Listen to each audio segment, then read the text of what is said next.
Which is today's class? Ninth. Today is the 9th session of the Emotional Harmony Seminar. And we're going to discuss the subject of fear. The role which fear plays in our life, the cause of fear. And next week we'll be discussing some solutions for fear. I would say that fear is the one or the number one obstacle towards everything that we want to experience.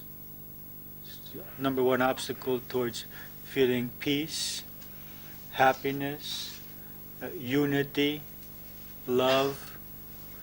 Everything that we want to experience is obstructed by the emotion of fear.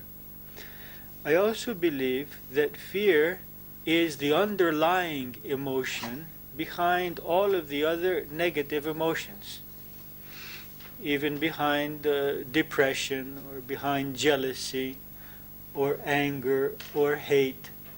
That behind all of those negative feelings is fear, that we fear something. So there's like an evolution of the emotion of fear. It starts out as insecurity, it becomes anxiety, it develops into fear, fear into panic, and then panic has two branches. One branch is withdrawal and internal paralysis, in which the person becomes depressed and closes into himself out of fear, and has the height of that would be autism, in which there is no communication with the outside world. And the other way of reacting to that fear is aggressiveness and violence. So we start with insecurity, and if that is not worked on, if we don't heal that sense of insecurity, it becomes anxiety, fear, panic, and then either suppression or depression, or closing within, or aggressiveness and violence. Now, what are the effects of fear on our lives? What are the results of fear on our lives? One result is that we seek to find security through external events, persons, and objects. Because we do not feel inner security, we try to find persons and connect ourselves with those persons and be sure that they will always be with us, that they are committed to us, in order to feel secure. Or money, or professional position, or social position. And so we seek to satisfy our own inner sense of insecurity by obtaining an external situation which makes us feel secure. This causes us to lose tremendous amounts of time, energy, money, thought, and talent, seeking out in vain something which we can never experience from without. Because anything that is outside of ourselves is subject to change and eventual disappearance. There is nothing outside of ourselves which is permanent. No relationship, no object, no position, no situation. We have a person today, we could not have him tomorrow. We have money today, we may not have it tomorrow. We have a job today, we may not have it tomorrow. So there is no real security when our sense of security depends on something outside of ourselves. And so many people lose a tremendous part of their lives, a tremendous amount of their lives, seeking this external form of security. And what we must understand is that there is little relationship between the external factors which may create the sense of security and whether one feels inner security. I have seen beggars on the street in India who have no place to sleep, who have no money, nothing except the clothing that they wear, And they, at least according to the expression on their face, are much more secure than other people who have a home and money and job and everything else. That is, it's not what you have which makes you secure. It's what you are. It's what you feel, what you believe within yourself. One person can feel secure with nothing because he has total faith in God and in the divine plan. Another person can be surrounded with material objects and persons and still feel insecure. So there's a big difference between being secure and feeling secure. The second result of fear in our lives is that our lives tend to become habitual, stale, and boring. Why is that? A person who fears prefers to remain within the known. Because what is most fearful to us? The unknown. And I've even seen situations in which people prefer the known unhappiness to the unknown happiness. It's because they have known unhappiness for so many years, or have known illness, or have known rejection, or have known a situation which is not pleasant for so many years, they prefer that known unpleasant situation, that familiar unpleasant situation, rather than an unfamiliar pleasant situation. So the effect of fear is that it's like we have a number of walls around us, and that wall is that nothing new. And so we get into a rut, into a routine type of life in which we do not try out new ideas, new ways of thinking, new ways of living. We exist in a continual state of conflict between two basic needs. At least people who are on a spiritual path find themselves in that conflict. Other people may not. And that is the need for growth and the need for security. The need for security causes us to prefer to remain with the old, with the status quo, and not to make any changes, and to not confront our habits or our desires or our way of living. The need to grow makes us want to grow out of certain tendencies, for certain ways of thinking, certain ways of living, which we realize now are causing our unhappiness. Or it could be a habit like smoking or drinking or eating too much or being over-dependent on certain persons. So we have this continual choice to choose that which means growth or to choose that which means security. All of us have fear and insecurity. It's just that some continually choose security and others choose growth. It doesn't mean that those who choose growth do not fear. They do. They have a sense of doubt in their minds when they go ahead to do something. But they don't let that stop them. And that's the difference between people. Another effect of fear on our lives is that it causes us to feel vulnerable and to mistrust the world around us. When someone fears, he sees every person and every event through that belief system, which means that he does not trust people or does not trust situations. And when this happens, he begins to close off into himself and begins to experience loneliness because he has no intimate or direct contact with persons around him. He's not able to supply himself or receive the emotional energy and contact which he needs from other persons through this more open and direct contact with persons. So another effect is that through the sense of vulnerability, we close off into ourselves. Another effect is that it causes us to misinterpret reality.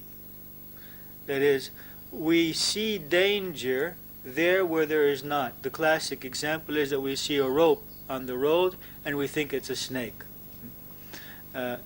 How many times have we misinterpreted? Let me ask the question in another way, in the opposite way. How many times have other people misinterpreted your intentions? How many times have you approached someone with intention just to help him, but he misunderstood and feared and thought that you had intention to harm him? The same thing we do ourselves. We and others misinterpret the actions and the motives of other persons because of our basic distrust, because of our feeling of danger. And so it causes us to distort reality. Fear, which is based on two basic beliefs: that there is danger, and secondly, that I am incapable of handling that danger. If I lived in a world where there was no danger, even if I was very weak, there would be no problem. And if I lived in a world where there was danger, but I felt very strong and able to face any danger, still I would have no problem.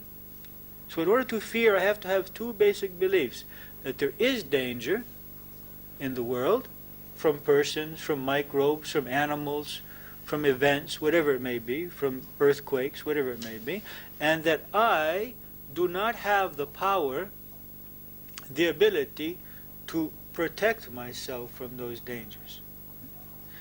Or thirdly, there is no divine power which will protect me from those dangers. So there are three basic beliefs. There is danger. I am not capable of protecting myself from that danger which exists. And thirdly, there is no other power which is protecting me from those dangers. If I can remove those three beliefs, that there is danger, that I am not capable, or that there is a divine power, then I will feel no fear. Fear is the result of those three basic beliefs. Another result is that when someone is in that state of consciousness, he needs to take, and it's difficult for him to give. It is, he is a person who is very naturally ego-centered, which means he is centered upon his own ego and his own needs, and there is little remaining energy left for him to think about others or the needs of other persons. That means that cooperation is difficult, and it means that in any kind of relationship which would flourish if there were cooperation, the natural functioning of each person is an antagonistic relationship or a competitive relationship. And we see that especially so in relationships between spouses and marital relationships, between parent and child. There's often a conflict of power. Who's going to win? Whose will is going to be the victor here? But especially in the work situations in which people are fighting to get the higher positions, because everyone has a fear of survival, physical, monetary survival, but also emotional survival through affirmation by being better than other persons. And so rather than cooperate, people compete. And this creates a situation in which lack of cooperation creates a destruction of the whole process.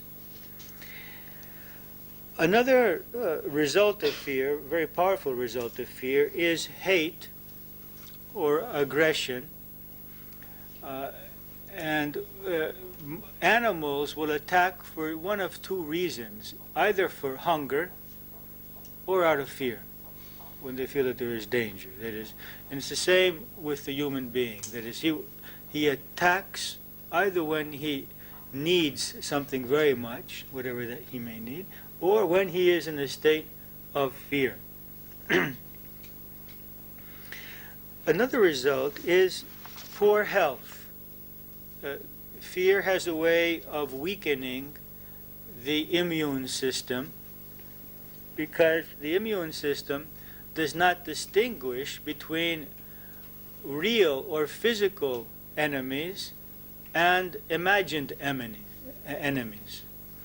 So if our immune system is functioning continuously in order to fight an imagined enemy, it becomes exhausted and overworked, as in the case of allergies, of asthma, and situations in which the body imagines there's an enemy which is not an enemy.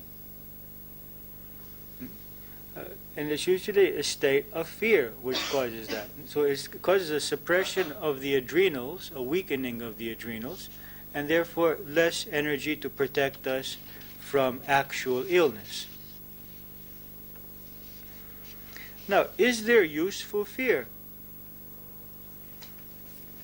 I would say that there is useful discrimination and logic, that it's not wise to step off a 7-story building into the air.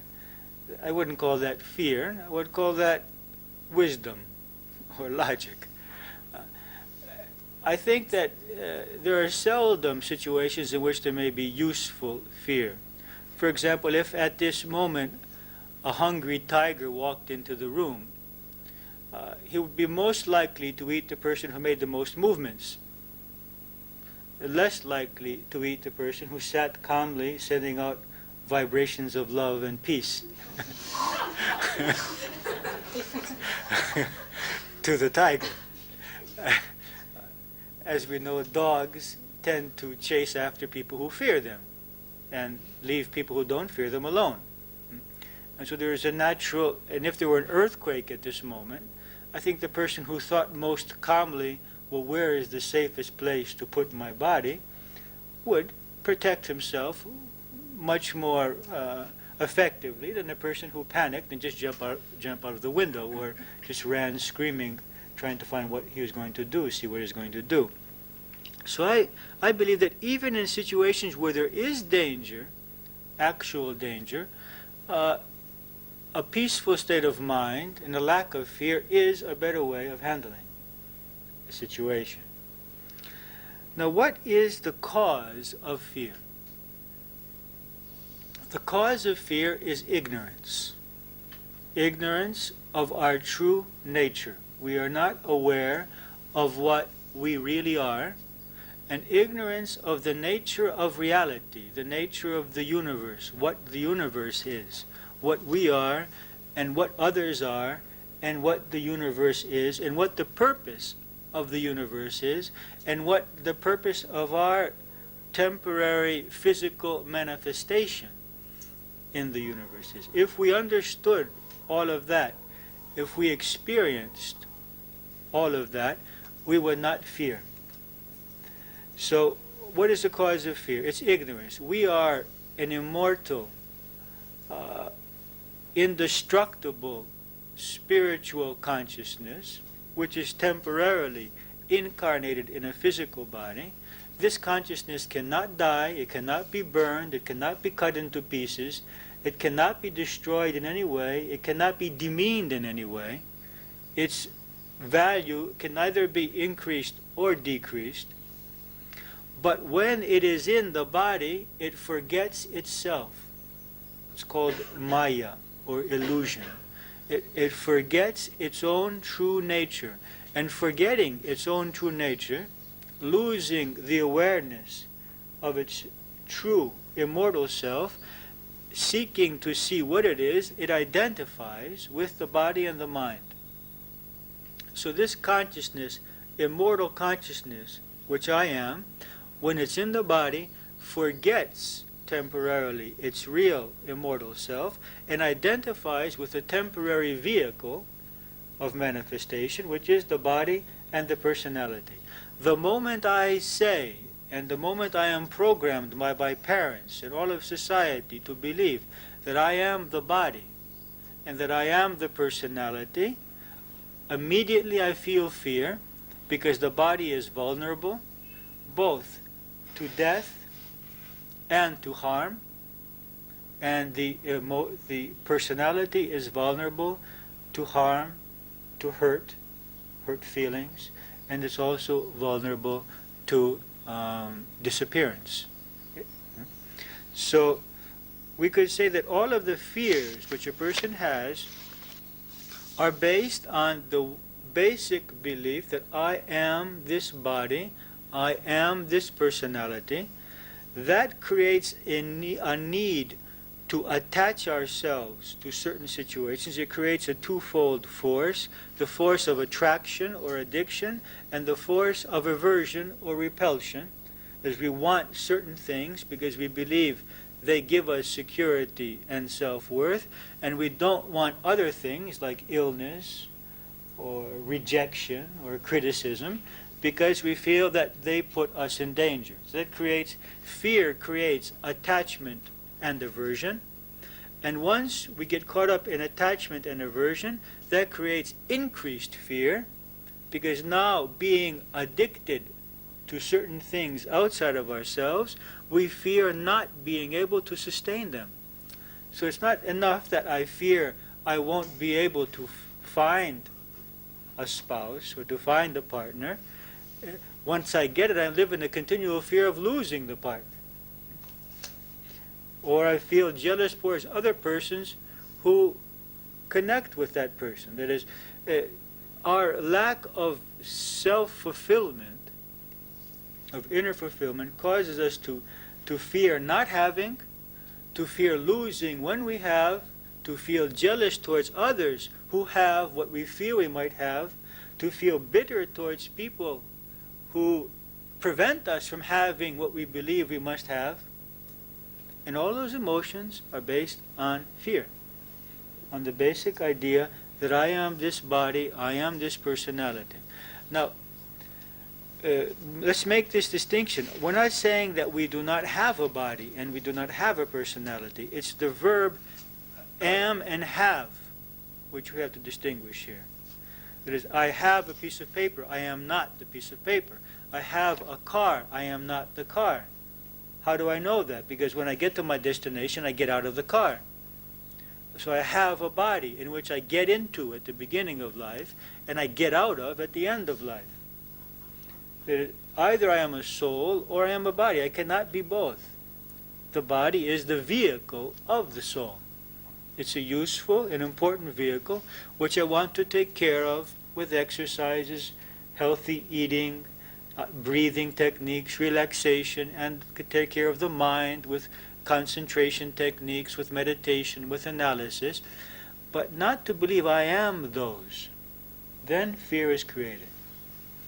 So that is the cause of fear. Now those fears, that basic fear is harm to the body or disappearance of the body, and harm to the mind or disappearance of the mind. But those four fears can manifest as hundreds of other fears. I will read to you a listing of a questionnaire, the results of a questionnaire which we gave a long number of years ago, asking people to tell us what things they feared. In this particular questionnaire, we did not list any fears. We let them just think by themselves. We gave them a blank piece of paper. In recent years, we have given out a list, and that list has now 188 different fears. It's in Greek. We haven't translated it into English yet, so I will not be able to give it to you this time around. But I will read to you an old list, which was made up simply from people writing on a blank piece of paper. To be abandoned, 2 persons. Death, 17 persons. This is a group of 40 people. Illness, 13. To become old, 13. Sex, 3 persons. Unfamiliar people, 8 persons. Failure, 3. To be ridiculous, 2. Loneliness, 12. Bad dreams, 1. Criticism, 3. Change, 1. To make a mistake, 8. Darkness, 12 persons. Whenever I don't say a number, it means just one person. Of being in love, big spiders, police stories, The rough sea, drowning, 3 persons. To be uncapable, 2 persons. Airplanes, 6. Elevators, 3. Tunnels, fire, 6. Ships, 3. Cars, 3. Cancer, birds, death of a loved one, 6. Scorpions, 1. Aggression, swimming in the deep sea, 2. Life itself, storms, 2. To lose energy, not to be attractive to men, not to have enough food, to grow spiritually. Gatherings, 3 persons. To make spelling mistakes, financial insecurity, gossiping persons, the car breakdowns, the lack of self-confidence, worms, speed, dirty-looking people, being divorced, my husband's temper, that my phone conversations are heard by others, a nervous breakdown, falling while snow skiing, cats and mice, snakes, 5 persons, car accidents, earthquakes, 2 persons. This was about a week before the big earthquake, about 10 years ago. Nuclear war, 2 persons. Calling on the phone, dragons, not knowing what I need out of life, journeys, bodily pain, 2 persons. Ghosts, 8 persons. War, 4 persons. Violent death, 2. To be fat.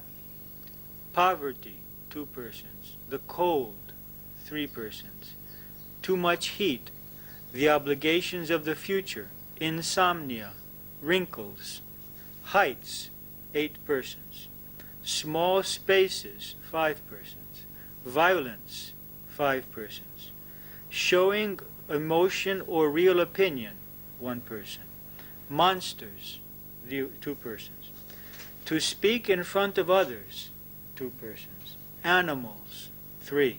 Thieves, 1 person. Insects, 3 persons. To be boring to others. Exams, the future, 2 persons. Dogs, 3 persons. To be fooled. Being alone with my husband for long periods of time, 1 person. Hospitals, rats, cockroaches, being laughed at, being caught unprepared in emergency, being tortured, 2 persons. Physical disability, crocodiles, cannibals, probably had a past life in Africa. Asphyxiation, 2 persons. Voodoo, black magic. Boredom, being controlled by someone. Accidents for loved ones. Not going to nirvana. To be locked in a room. To be dizzy. For my child to be late. My husband. Traffic police. Of sunset when not at home. Of being unable to communicate. Noise. Of driving. The unknown, the unexpected. Unknown entities. Eating too much and being pregnant. These are some of the fears which came up just giving a blank piece of paper to these persons. In another study after that, again with about 40 persons, I'll just read to you the main fears. We'll separate them into 2 groups, those which are for the body and those which are for the personality. For the body, death, 9 persons. This is from 40 persons. The unknown, 8. Illness, 12 persons. Violence, 11 persons. Old age, 5 persons. War, 8 persons. Earthquakes, 5. Snakes, rats, and mice, 6. And dogs, 4. For the personality. Failure, 19 persons. Death, 9 persons. Failure, 19 persons. Rejection, 8 persons. Criticism, 9. Loneliness, 9. Financial insecurity, 9. Death of loved ones, 7. And the negative emotions of other persons, 10. So we can see that there are a number of ways in which our fears express themselves. The object of the fear is not so important as the cause of the fear. The object is not the cause. The object is the stimulus. The cause is the belief. The belief that I can be harmed, that which I am can be harmed by that person, that object, that situation. Which, and that belief is a result of ignorance of our true self. Now, there are some subordinate factors which are both accentuate the fear and are accentuated by fear. They get into a vicious circle with fear. They increase the fear and they are increased by fear. Let's look at what those factors are. The first factor is the feeling of separateness, of alienation. When we feel alienated from other persons, that causes us to feel greater fear towards them. When we see someone we don't know walking into our home, immediately we feel fearful. We don't even know this person walking into our home. If we see someone we know walking into our home, we don't feel anything. So unfamiliarity, that is the feeling of separateness from someone, feeling separate, increases the feeling of fear. And this feeling of fear creates even greater alienation. The more fearful I am, the more alienated I am. And the more alienated I am, the more fearful I am. And it gets into a vicious circle. The same is true with unfamiliarity. It is when I am not familiar with something. If we knew perhaps more about spiders, we wouldn't fear them. If we knew more about dogs, we might not fear them. If we knew more about a lot of things which we fear, if we had greater contact with them, we would not fear them. It reminds me of a story which I heard from a couple who went to Turkey for their vacation. And when they came back, says, so many years I've feared the Turks because all of that I heard in school and from teachers and from other persons. And for the first time in my life, I realized that they're people just like me, with emotions, with feelings, with needs. It is that when an image is created in our minds of certain persons or animals or situations, and we don't have contact with those persons or situations or objects, it's more easy to feel them. Familiarity allows us to overcome. So the more unfamiliar we are with certain things, the more we fear them. And the more we fear them, the less we approach them, and so the more unfamiliar they become in our lives. The third aspect is the aspect of mistrust and vulnerability. Now there's a problem here. The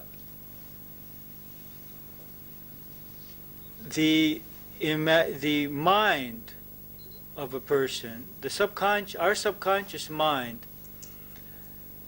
has difficulty in distinguishing between real events and imaginary events. For example, how many of you, let's ask the question another way. We have all seen at least thousands of people die on television, isn't it? And movies. More than thousands, perhaps hundreds of thousands. Depends on how many movies you've seen. You've all seen thousands of people die. Their heads cut off, knives in their throats, bullets.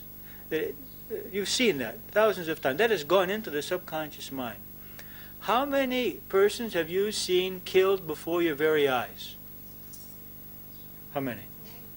How many? In India, when they killed them, Indira Gandhi, the next day the Sikhs were killing the Hindus when I was on the train. So you saw? I saw one being killed One. right in front, and I saw many dead ones. How many of you have seen a dead person killed? Like, it's a small. Most people have not seen a person killed. Have not seen a person murdered. But that image, that experience, is a very familiar experience. We have seen it thousands of times. It has gone into our subconscious mind. We have either seen it on the news, or we have seen it in the movies. And that has programmed our subconscious mind. It's not only killing, it's thievery, it's people trying to cheat others. All of these things that we continue, whatever is the worst, the news, what is the news? What is the worst things that have happened today? A half an hour of the worst aspect of the planet. So this goes into the mind and it creates an image which is not true, a distorted image of reality. And that distorted image of reality causes us to feel vulnerable and fearful in a reality which is not like that. Most people are good people. Most people are not engaged in all of this that we see 24 hours a day on the television or in the movies or on the radio. They're people who love and care for their families. They get up, they go to work, they come home. And so the world is not as dangerous a place as we have come to believe. Of course, by believing it and by closing off and not caring for a fellow man, so that persons grow up in cities feeling that no one cares for them, we are creating exactly the situation we fear. So that people go crazy and kill 20 people they don't even know. Because they grow up in a society in which that fear exists, which causes each person to close himself off, to not care about his neighbor. And so people grow up with an intense feeling of alienation from society as a whole. So it's the thought form of fear and danger which is actually creating the danger in the long run. The fourth aspect is the aspect of addiction or attachment. The more addicted we are, the more we fear. And the more we fear, the more addicted we become. That is, a person with the longest list of attachments is the person who is most likely to have the most fears. Because he's the person who is most likely not to be able to fulfill that long list. A person who has a small list of attachments is more likely to be relaxed because he needs less to be happy. Sai Baba has said that the richest man in the world is the man with the least desires. And the poorest man in the world is the man with the most desires. So whether we're content or not is a simple relationship between what we have and what we want. If we want a lot and have little, we're not happy. If we have a lot and we want more, we're still not happy. If we have little and want little, we're very happy. So happiness is not a matter of what you want, but it's a relationship between what you want and what you have. And the problem there is that we can have a lot, but there can be one thing we do not have, and rather than saying how happy I am and how grateful I am that I have those 9 things, I say how unhappy I am that I don't have the 10th. So it's good to remember that to count our blessings, to count all the things that we do have. Another aspect which combines with fear in a vicious circle is imagination. We learned last week how to use our imagination constructively by creating positive images. Imagination, however, can also function negatively, and often does. I remember coming home as a child from the horror movies and waking up in the middle of the night and seeing my jacket get up and dance in the room. All kinds of phantoms come out of the closet and from out of the bed. It was all my imagination, which was having an orgy based on some scenes which I had seen at the movie. So when imagination combines with fear, it really creates a lot of problems in the mind. I mean, the child is 10 minutes late coming home from school, and we've already imagined him in a hospital calling the police, that he's been molested. Imagination has run away. Nothing has happened. So it's important to channel the imagination in a positive way. And every time we see the imagination being controlled by fear, to introduce positive thought forms into our minds, to introduce the opposite positive thought form. We start worrying, I'm going to be ill, or my child's going to be ill, or something evil is going to happen. Immediately bring the positive thought form of ourselves and everyone else in light, and everything as it should be. Another aspect which combines with fear is memory.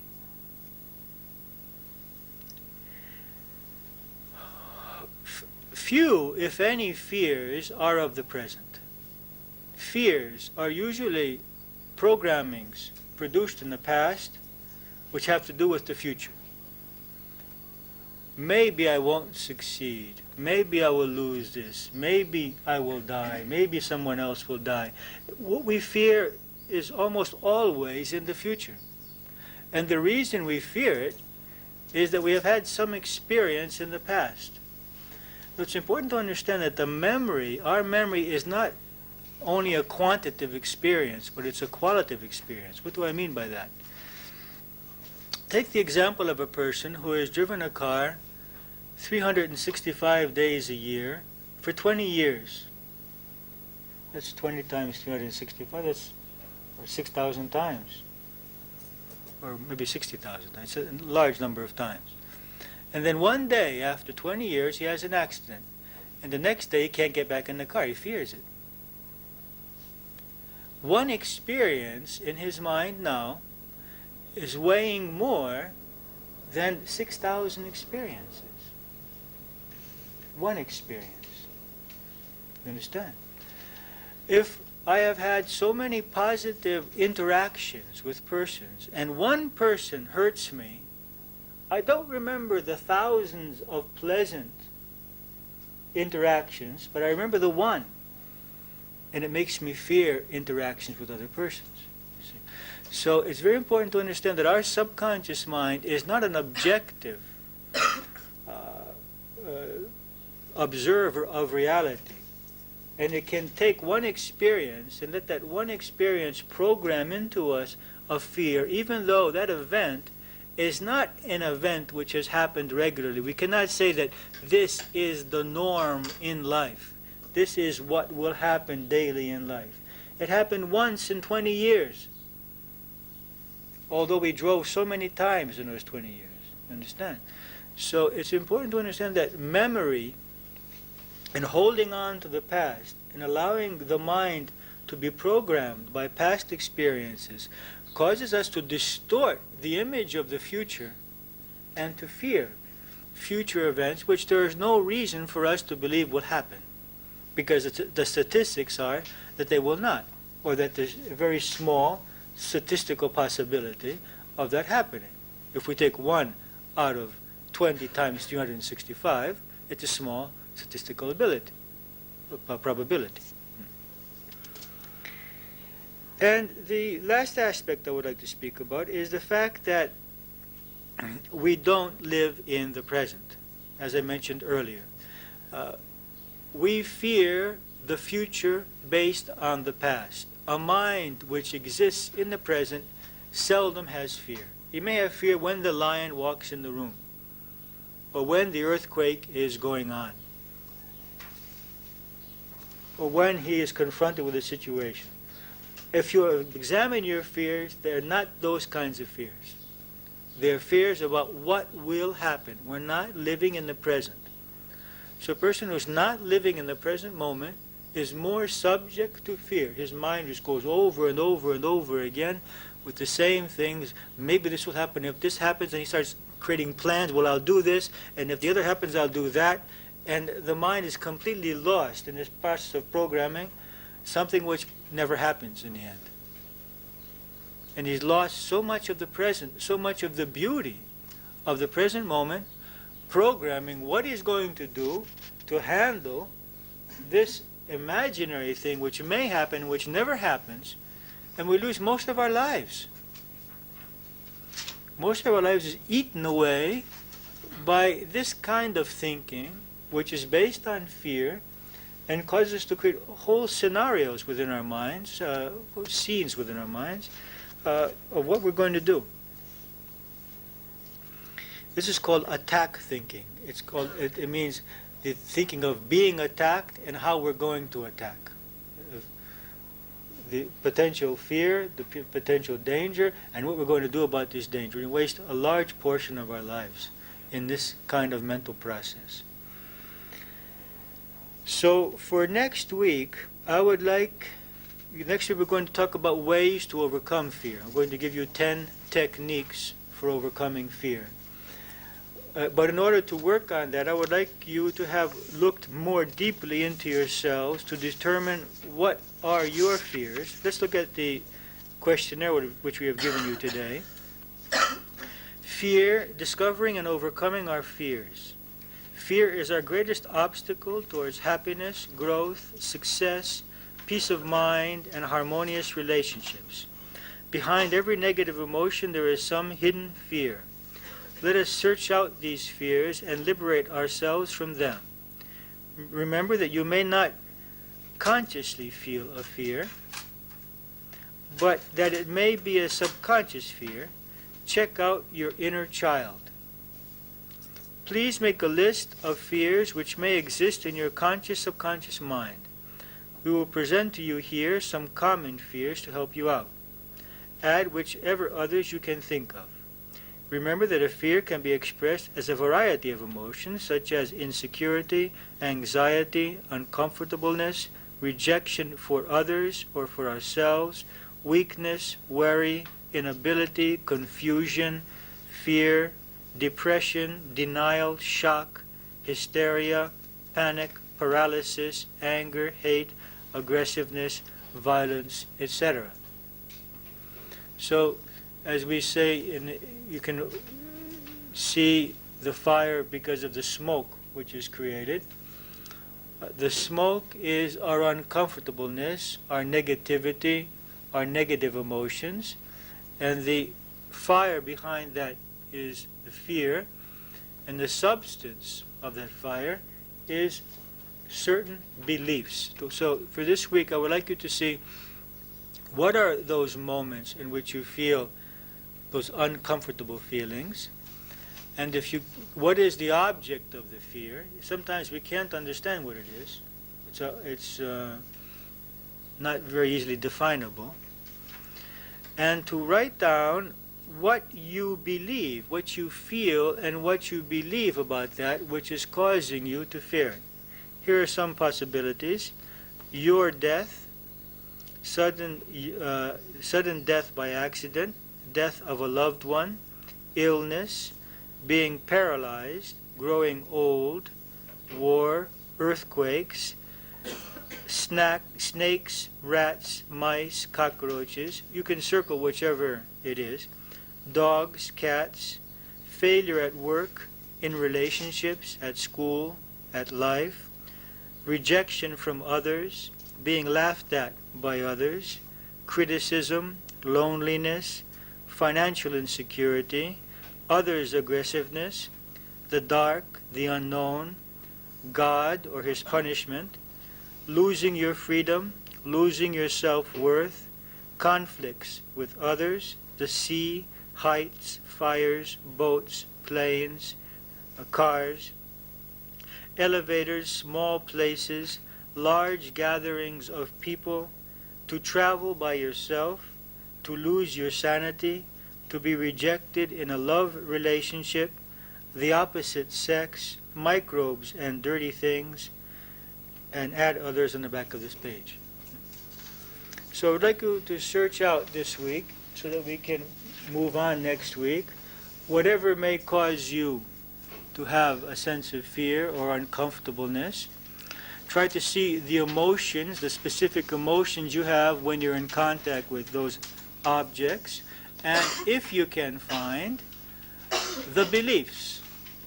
What do I believe about spiders? What do I believe about elevators? What do I believe about death? What do I believe about the death of a loved one?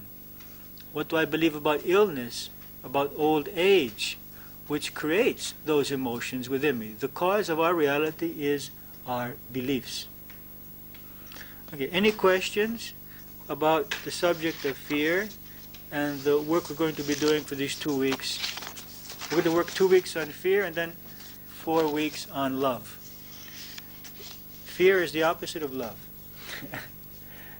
We lose our love when we fear. Any questions? Okay, if we don't have any questions, let's break up into our groups and we can discuss this work. And what was the work we had for this week? Huh? Yeah, right. Let's do that now then, before we break up into our groups. Let's do a positive thought projection together. Take a sitting position.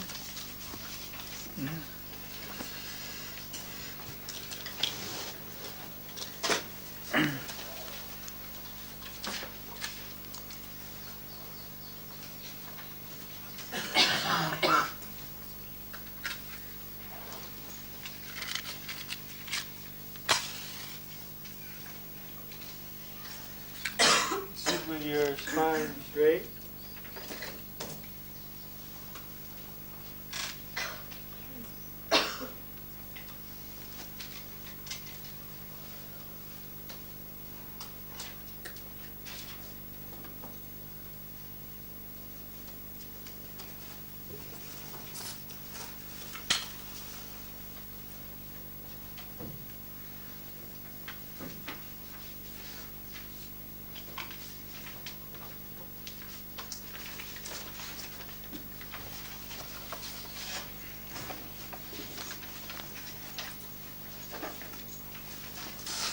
Let the eyes be closed, spine straight.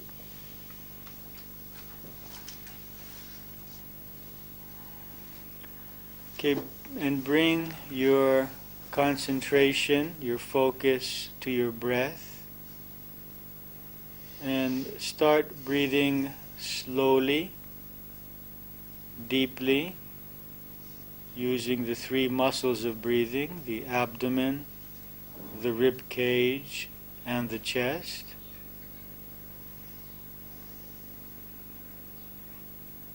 Taking complete inhalations and then holding the breath, and then exhaling slowly, feeling the body and the mind releasing all tension.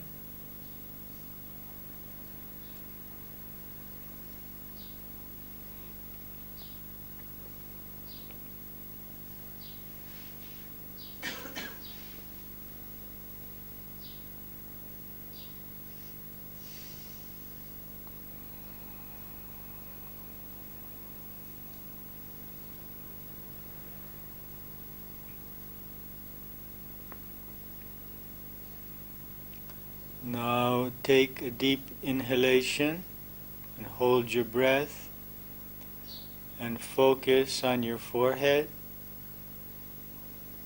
And as you exhale, imagine the number 3 times flashing in your mind. 3, 3, and 3. Inhale again. Hold the breath. Focus on the forehead, and as you exhale, imagine the number 2 3 times. 2, 2, 2. Again, inhale, hold your breath, focus on the forehead, and as exhaling, imagine the number 1 3 times. Exhale.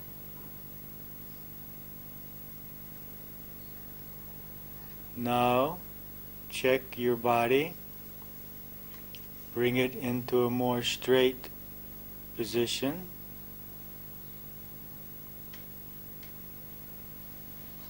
Allow the muscles of the legs to relax.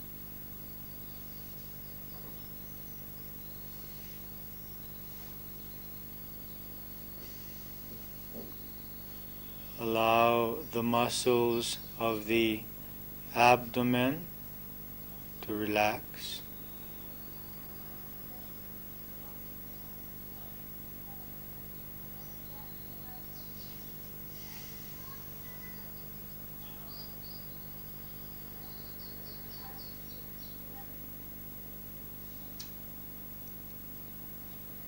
Allow the shoulders to let go.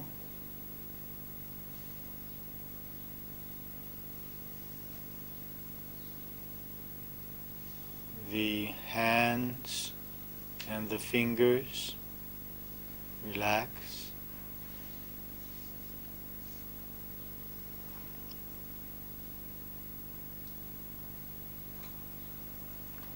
Allow the neck to be straight and relaxed.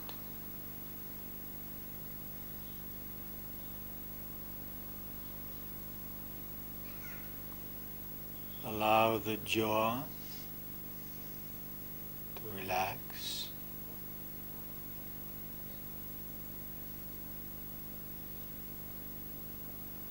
The cheeks relax.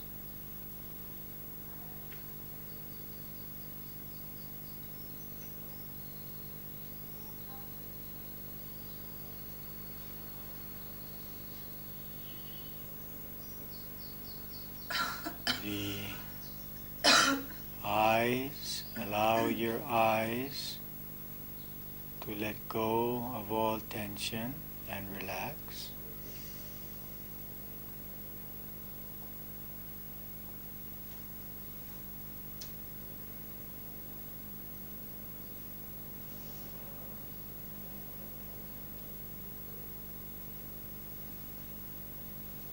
And the forehead, allow the muscles of the forehead to relax.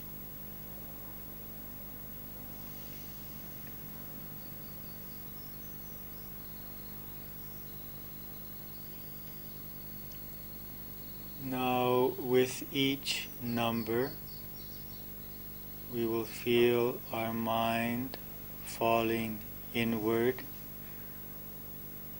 going deeper and deeper into the center of our being, closing off from the outside world. 10, falling inward. 9, let go. 8,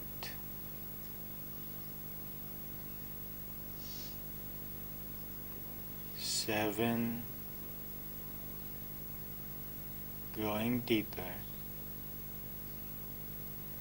6,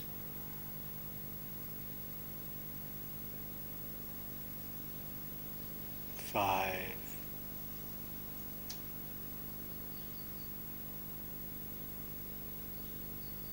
4,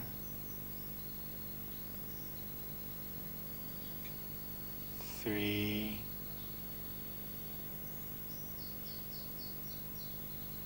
2,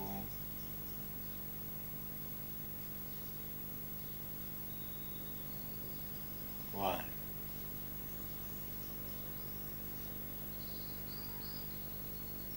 Imagine yourself in nature.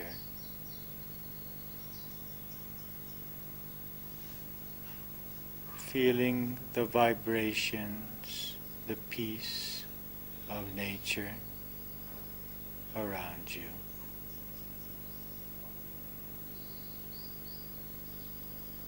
relaxing more deeply within.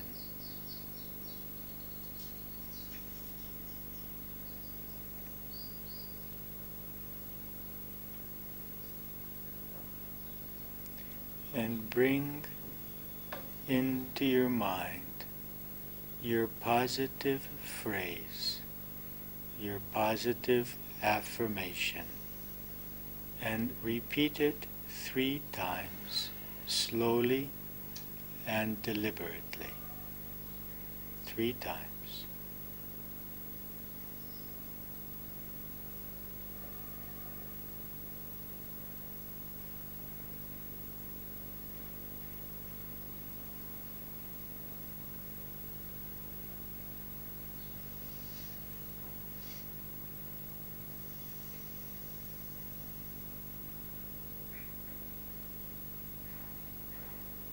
Now, imagine before you your family.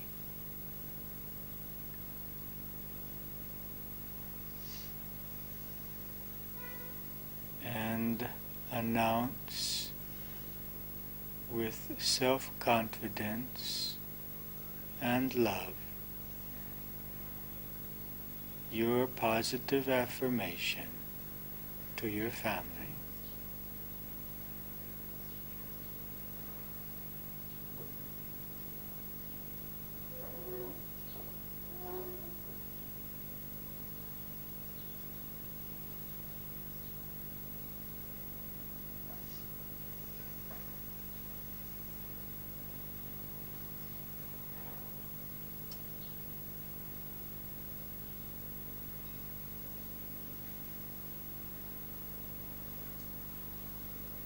Now, mentally shout your affirmation 3 times so that it can be heard in all corners of the universe, in outer space. Imagine yourself shouting in outer space so that it is heard everywhere. Your positive phrase.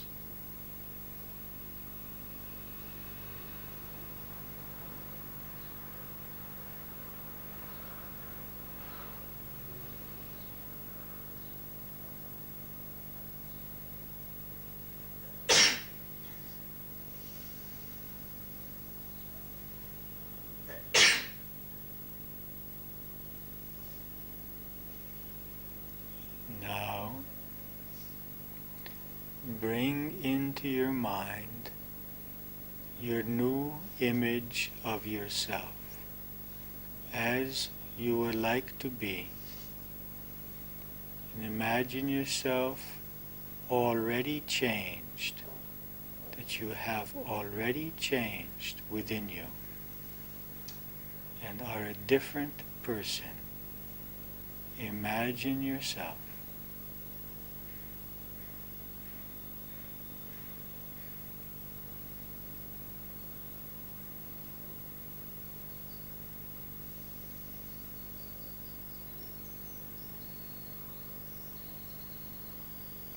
Imagine yourself in all of the situations of your life, feeling inner peace, inner strength.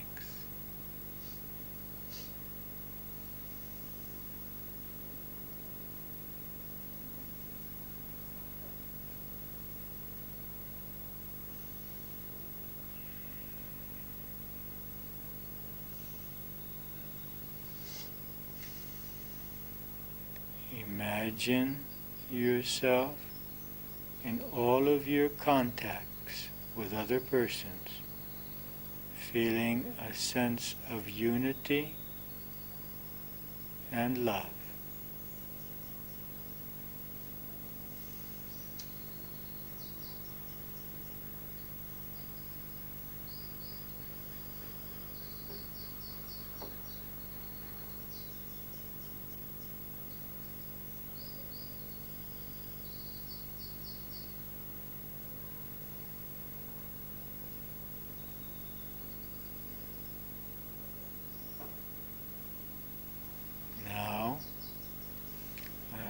going to count from 1 until 5. And with each number, we will rise in consciousness, approaching the waking state. With the number 5, we will open our eyes, feeling very well, very comfortable. 1, moving upward. 2, 3, 4,